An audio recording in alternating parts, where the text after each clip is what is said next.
Hello, everybody.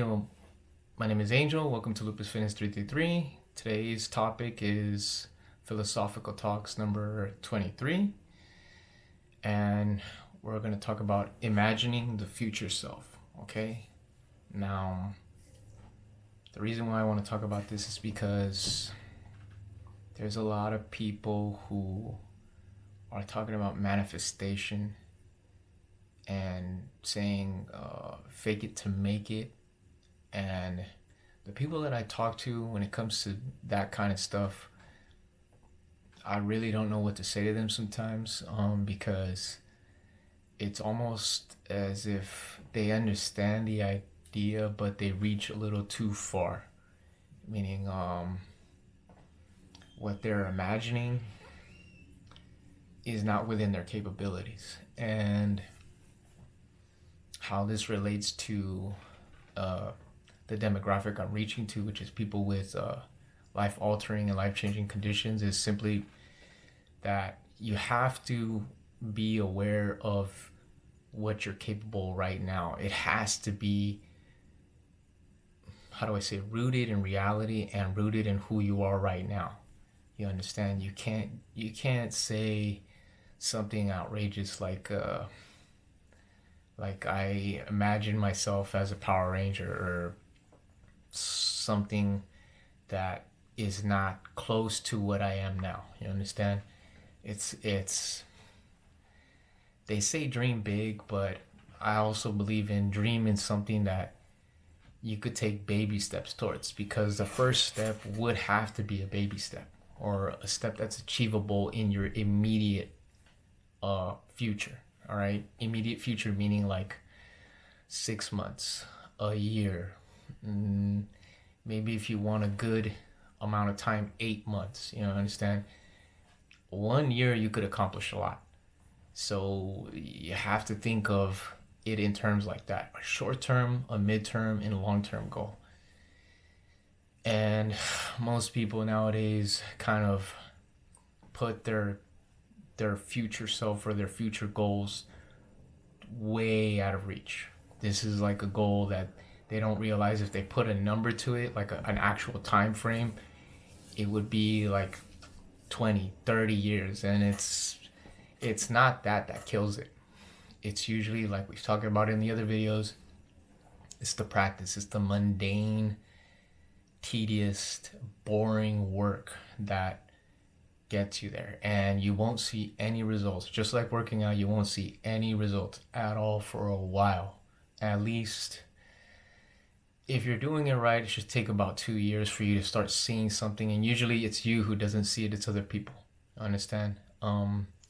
This is crucial. This is crucial for you to know. You can't just go in and believe that because you can somehow imagine this future and you don't see it within the few months that you believe you could achieve it, out of some miracle, and then you lose motivation, or you're just like, oh no, or I don't know, you get sad or you get angry or something like that, and you just stop. So that's one of them. The second thing is, the first practical way of getting to that is simply, how do I say it? You have to reach your limit, all right? To whatever your goal is, first do what you can with your abilities. Like anything, when you enroll in college, or when you enroll into a trade, in the beginning you don't know nothing. And whatever they give you in the beginning seems like a lot. So you work with the tools or the knowledge that they give you right now till you get a firm understanding of that. And that is your limit right there. Until the teacher or whoever is teaching you, or wherever you're at, you believe it's gotten so easy that you can take on a new challenge. Usually the way the schools work is that they make you, as far as it within a trade, you get to a certain point, and the knowledge that they've given you, or the skill that they've given you, and until you could do that skill a certain way at a certain time with a certain amount of ease, or mastery, then they'll add something on top of that skill that you just learned or you have proficiency with. So now you have the previous skill and a new skill on top of that you now have to incorporate into that. That's usually how it works, okay? That's the best and practical way that you can not only see progress happening in real time, but you have a marker of progression. You understand? Okay. That's you expanding. I'm sorry, I gotta turn that off. Yeah. No face tracking. Just sorry. sorry. Okay. Sorry about that, guys.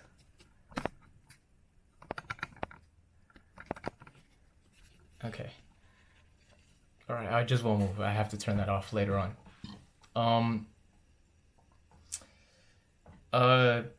Change requires patience, and in this day and age, patience is not really something that all of us have. Okay, why? Because we have things that instantly gratify us right away. Our phones, social media, sometimes even money can do that. Where like you're used to buying something and getting what you bought right away. Understand? Change is a slow process. When I think of change, I think of water dripping on stone, and it's gonna take a while before it creates that, what's it called, that valley within the stone. All right, that's how you have to think of it. It's not gonna happen overnight. You're gonna have to commit to the boring stuff. The boring stuff has to be fun for you, or if not fun, the reason has to be strong for you to constantly go to it every day. Because again, the changing of your image into your future self requires you to ultimately change not only your behaviors, but your habits. You understand? And that's not going to be easy. You're replacing old habits, old behaviors with new ones, and that requires practice. Practice for you to basically, how do I say it, overlap them with the new ones, okay? Because it's not easy getting rid of them. It's much easier to replace them, because you still have the energy to want to do a certain behavior, but removing that energy it seems kind of a, how do I say it? It's doesn't make sense, because you already habitually have the energy to do that. So you have to somehow tilt it to do something else, okay? Now, the next thing, of course, is, I have my notes here. The next thing is, think of it like weight training or physical training, okay? You have to do it gradually. Just like if you're used to lift, I've already mentioned this earlier, lifting a certain weight over a certain amount of time, it doesn't mean that the weight has gotten easier, you've just gotten stronger. The same thing with changing your self-image or who you want to be tomorrow. Requires you to be better, or creating the habit of this new person that you're trying to be. So the personality traits that you're now trying to incorporate into yourself will have to be practiced daily, to the point where now it's become easier for you to default to those. And again, it's not gotten easier, you've just gotten used to it. You've already been able to flex those muscles much with less effort than you have in the beginning, all right? Because it requires conscious effort in the beginning, and eventually it'll start becoming subconsciously. All right. The next thing, in most cases, and I know we talked about the other videos. If you haven't watched them, it's basically, I'm gonna give a quick review. It's sometimes the person you want to become usually is in your shadow self. All right. I've given this analogy before. It's like in the movie Fight Club. For those of you who haven't seen that movie, it's basically the shadow self is Tyler Durden, and the main character, I'm sorry that keeps on happening, the main character has no name, all right? But it's supposed to represent somebody who wants to change to be this new person, and they already are that person, but because they have disassociated themselves with their shadow, the shadow takes over when they fall asleep. Subconsciously, it takes over, all right? So in that movie, the shadow is everything the main character, the protagonist, wants to be. All right. And for us, if we want to be the person that we desire to be, in most cases, it is our shadow that has all those abilities that we desire. You understand? Sometimes we live vicariously through other people because they have the courage to do things that we may or may not do. You understand? Or they do it without shame or regret or feeling bad about themselves. You understand?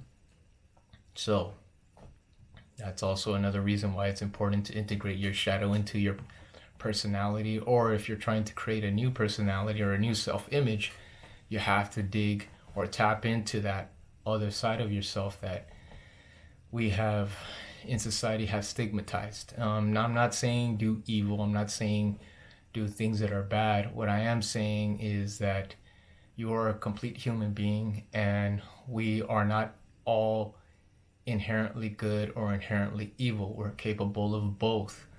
But it's the person who can integrate both good and bad and be a complete human being who's able to do things at the level that we perceive to be, how do I say, how can I say this? Usually people that we admire are people who in most cases know themselves, know they're good, know they're bad, and choose when and how they should use that. You understand? Whereas most people in the world by default try to be only good or only bad because society or how they were raised made them believe that they are only that or they should only be that. Thus, there's an imbalance. There's an imbalance in their life, and usually it comes up in impulsive behavior or, like I said, destructive, self-harming, whatever it is, okay? So, once again, let's do a breakdown of how the steps it requires for you to change your self-image into the image that you desire, all right? The first, and we've talked about it, is your thought. Your thought has to be consistent with the action that you want, but it starts with the thought. For those of you, how do I say this? Whatever thought you have when you're alone, when you're not being influenced or when you're not around a certain group of people, the one that you're mostly thinking about when you're by yourself is the thought that ultimately is you. You understand? So observe that thought, write it down. Then you can track what the action is. That action leads to behavior, and that behavior reveals who your character is. That character reveals what your destiny is. You understand? So if you write it down, you have a clear map of who you are. And I know that sounds ridiculous because some people out there are going to be like, life is more complicated than that. We like to think that.